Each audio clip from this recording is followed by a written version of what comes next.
Hey folks, welcome back, another Polymaster video, and as usual at the start of the month with the, well, it's not the start of the month yet, because the last unit of, like, this month hasn't even come out yet. We just got the Datamined, probably because, you know, if it were to be, I guess, late December, the folks probably would be on, like, holiday, like, vacation, because, you know, New Year's, right?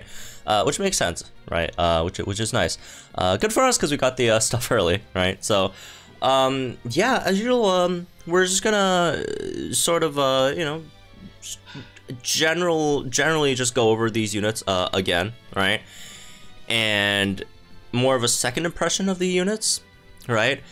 Before they actually release, and then at the end of the month, we'll come back and look at them and see how they, actually stacked up, right? And as usual, this isn't a, suggestion for which ones you should pull over, you know, whichever one else, so... again, do keep that in mind. Also, do keep in mind, again, we don't exactly know what the Ghost and Dragon Zone entails, right?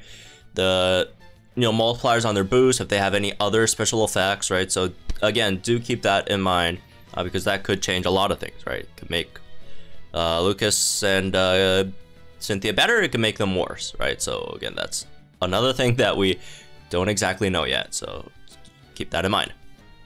Anyway, let's get into this, I guess. Let's start from the bottom, maybe, right?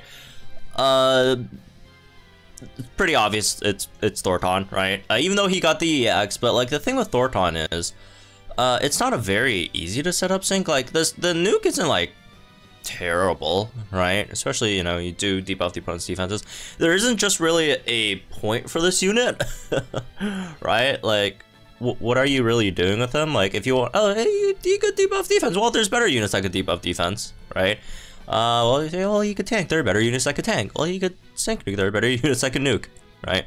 There just really isn't that much a point for him. Is the issue at hand, right? I did hear someone say, you know, yeah, you could run him with the new special costume Grimsley, which is really nice. Inspire Ire, take away aggro from Grimsley. You can help him debuff the opponent's defenses, help him flinch a bit, which is actually pretty good. But like, outside of just being a very good partner for Kimono Grimsley, not special costume, Kimono Grimsley, right? He's kind of whatever. He's kind of whatever, right? So also a bit of an awkward grid as well. So. All right, that's Bronzong. Let's see what else.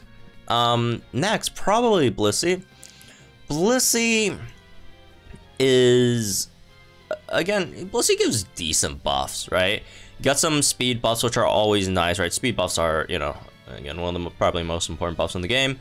You know, with crit, right? You have Master Healer, which doesn't really matter, honestly. Like, Master Healer is kind of overrated as a node. It's kind of whatever at this point, but you do have also team fast track as well on hyper voice, which are, again, these are all good things, right? You're doing a lot of good things here. MP refresh on the thing, right? Healthy buffer, which could maybe help you survive a physical move if you're at max HP. But yeah, the thing is, you have like one defense plus 20 node.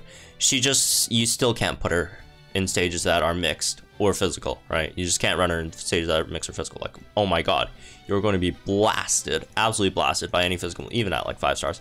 You're gonna get blasted by any physical move. But the buffs are nice, right? If you're fighting a exclusively special stage, she's obviously very, very good. Good HP, good special defense, right? But again, you just can't get touched by physical moves. At all, right? At all. But again, the buffs are good. Vigilance as well, right? A lot of, you know, great things for Blissey going. Next is Gardenia, right? Gardenia over here is, Gardenia is really good, right? Gardenia got really nice over here, right? She basically is, you know, not that much different from a lot of the top grass type damage deals. I mean, straight up, I'm pretty sure Gardenia should hit harder than like Celine, right? Who is you know, a 5-star. Yeah, it's harder than Silver over here, right? Oh, way harder than Celine. Oh my god.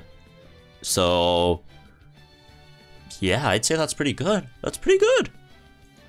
yeah, that's pretty good, right? Look at Brendan. Look at Gardenia. That's a pretty big of a glow up, right? Her sync isn't as powerful, all right? Definitely. All right, so that's where like units like Celine, Brendan do have it over Gardenia, but this is not bad. This is not bad. Yeah, at all. This is really good, I'd say, right? And yeah, Maxi. Anyways, but yeah, she's really nice. Next, I'd say Sabrina. Everyone, what? How are you not putting Sabrina in number 1? Well, she is number 1 in my heart, but that aside, she is good. It's just the other, like, these units are just really good. Although it's disputable between Vulcan, and we'll talk about that in a bit, but Sabrina is great as well, right? So she's not going to be good for the traditional, you know, master mode, right? I mean, she's not going to be bad for master mode. She's like fine, but I'd prefer regular Sabrina for master mode, right? Because regular Sabrina doesn't tank as well, because you don't really need to tank that well in master mode, right? What you need in master mode is to get buffs in quick, and you know, just help your team, you know, take out the opponent team before they sink, right? That's generally the easiest way to beat master mode, right? And Qingling isn't really for that. Qingling's for much longer battles, right? Which is why, again, she's probably going to excel in stuff like Legendary Gauntlet. And if Legendary Gauntlet, again, we'll see how you know, big of a deal the Legendary Gauntlet is, which at the moment I am leaning towards is probably going to be a big deal, because you could farm the tickets, probably not, right? The tickets probably not infinitely farm, but it seems like you could definitely infinitely farm the lucky cookies, which again, these new lucky cookies are insanely good, right? And again, if that's the case, you know, we might have to reorganize the tier list at the end of the end of this this month, right? Depending on, again, on how the gauntlet goes, exactly how it works, right? Because we're not like 100% sure how it works yet. But that being said, for the moment being, right? If we're just pure, you know, talk about master mode, she's just good. She's just not anything crazy, right? But yeah, like for stuff like master mode, not in master, but Legendary Gauntlet, Balvilla, she's really good for Balvilla. Although we could skip it now, so who cares, right? But yeah, she's really nice. Obviously, a special attack buffer. You have Condition Shield, which is very good for Legendary Gauntlet, right? Considering all the statuses the opponents always put out, which are super annoying. Like, for example, what was it? Thunderous is not hard to beat. The only annoying part of Thunderous is getting hit by a Toxic, right? Same thing for like, this is not conditioned, but same thing for Entei, right? Like Entei is not hard to beat. The only one hard part is just getting like trapped early on at that fire spin, and then your tank going down. Which again is not conditioned, but it does speak to, you know, how great these new lucky cookies could be, because one of the lucky cookies has like complete status immunity, and another one has complete interference immunity, which is really nice. We're getting off topic. Back to the topic at hand. Has heals, endurance, right? And then probably one of the top support passives in this game, right? Which is Team Spark Command, 30% chance of increasing special moves up effect to all allied sync pairs by 1 rank when the trainer uses a move, right? So she actually does remind me a lot of Classic Red and Snorlax, except Snorlax is more for shorter battles because that guy's slow as hell, and Sabrina is more for longer battles, right? It's kind of like the super effective up on Red, except this one's unlimited, and and unlike Red, you can't like just do it whenever you want. It has to be by chance, right? Well, not like unlimited, but you just have a chance to get more, right? Because it does depend on your training moves, right? Sharp Teamwork, which is the, you know, crit buffs, but you attack, which I'm not a huge fan of, right? Aggravation, I don't care. And then you have one of the, you know, again, most important buffs in the game, which is speed buffs, right? And you have defense buff. Like, she just buffs so many things for your whole team, right? She's buffed so many different stats for your whole. It just takes time, right? Which is why, again, good for longer events, not so much for something like Master Mode, right? Someone who's very good for Master Mode, however, is the next one, Vulkner. Vulkner, very good for Master Mode, very good for short events, right? because of the fact that he hits very, very hard. This guy hits incredibly hard, right? Let's find electric over here. Yeah, no, this guy hits insanely hard. Look at this guy with super effective up. That's more than Archie. That's more than Archie with, again, super effective up with electric train. The only issue is there is no electric train for him, right? He sets electric train for himself once, and then I don't even know why I'm sorting. They just have the newest ones listed up here. He sets electric train once, right? Which one is it? It's this one, right? But it's only for the first time. So you got one electric train here, and one more if you have regular Elisa, or not regular, it's classic Elisa, right? Classic Elisa sets one. You sync, you get one, and then that's it. You only have 6 turns of electric train, right? So his only issue, he hits incredibly hard. It's incredibly hard. The only issue is you only have 6 turns. You only have 6 turns. Once 6 turns is over, it's you're like you're back to back to Earth, back to normal. So yeah, if he doesn't have like one of those two, he still hits pretty hard, right? He still hits hard like N, for example, without one of those two. But if you lose both, right? So if you're battling off type, right? If you're battling off type, your electric train runs out, you're done for. So for example, he's just not that good in stuff like Legendary Gauntlet, right? So again, depending on how important and how exactly Legendary Gauntlet plays out, we could swap these, right? Just because he's really, really good in short battles and she's really, really good in longer battles, right? So it's an interesting situation there, right? So again, it just straight up depends on how eventually these stuff works out. Cyrus, I'd say Cyrus is it's a tough competition between these two, but I do think Cyrus is better. He's just more consistent, right? Because again, Vulkner, you always have to add the condition, has to be super effective and has to have electric train, right? So short battles and super effective, right? And Cyrus does not hit as hard as Vulkner when Vulkner has both of those in his favor, but Cyrus hits harder on a more consistent basis, right? Cyrus, not his dragon move. His dragon move still sucks, even with the dragon zone thing. Even assuming it's spawn 5, it still sucks. But Hydro Pump, right? He still hits very, very, very hard overall across the board, right? Than Vulkner. He's much better off type. He has much more options with rain, right? He's just better teams, etc. Right? This and that. Yeah, Cyrus just has straight up better teams, unfortunately, right? Which is, again, also something you do have to consider. One other downside for Vulkner is his teams aren't that great either, unfortunately. So that's, I guess, one slight other, disappointment for Vulkner himself. What else? All right, last two. Okay, this, like, no one really cares about these, right? But the one that most people are probably looking forward to checking out is, all right, who's better, Dialga or Giratina? All right, Dialga or Giratina? I'm saying it's Dialga. I'm saying Dialga's better than Giratina. They're both very, very good. Again, they could both also be not very good. It just depends on like how like the zone thing works. They could be like terrible if the zone actually doesn't work out well. Well, they're not gonna be like that bad, but again, completely relying on how zone works. Is it 1.5's multiplier? Is that multiplier gonna be additive to other multipliers on your units, or is it going to be multiplicative, like how terrain and weather works?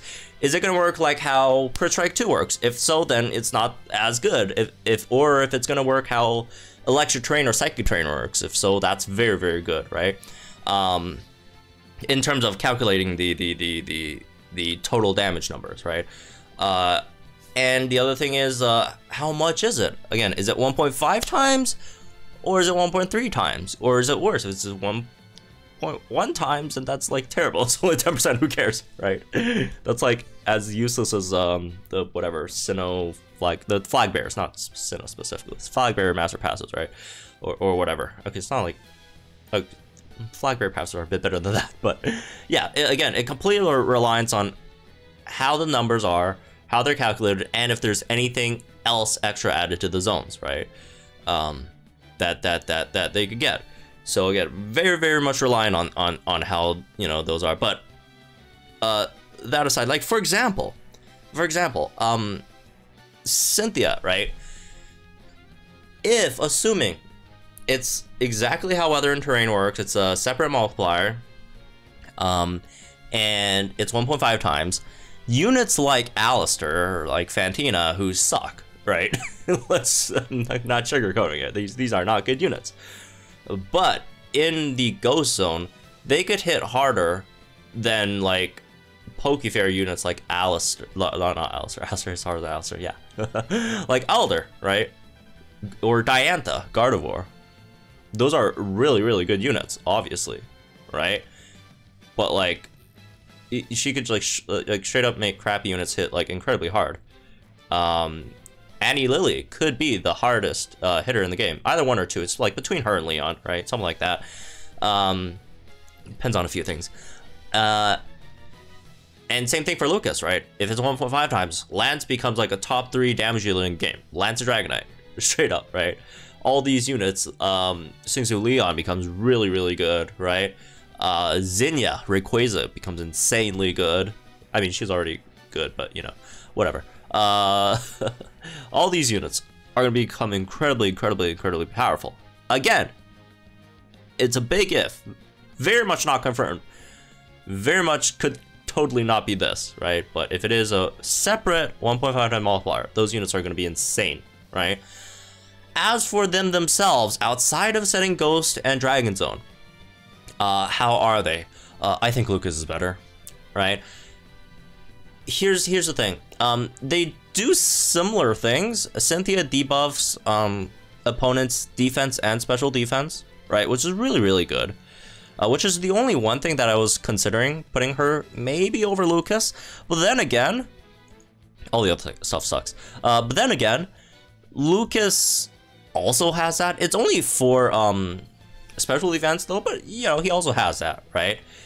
And you know, most of the dragons are special anyways. So yeah, no, Lucas is better because Lucas is individually better than Cynthia. I don't think it's very close in terms of how much they let's see, let's find Dragon, right? Dragon, where's Lucas? There's Lucas, right? That's what, 7 at max, 796 plus, how much is this extra? 161, 957,000. 957,000, which is a lot, right? Which is a lot. That should be what, the second highest, or third highest, right? Dragon type damage dealing game, like 957. This is assuming the Ghost Zone is 1.5 times sever multiplier, all that stuff, right? Again, all of this is a huge if. So that's a lot, right? And his Sync Nuke's very powerful as well, right? Iris also, if 1.5 times, she will be the, you know, strongest nuker in the game, right? Also incredibly powerful nuke, right? And then if you check Ghost, then, right? Cynthia is not terrible, but this is nowhere as close to where Lucas is, right?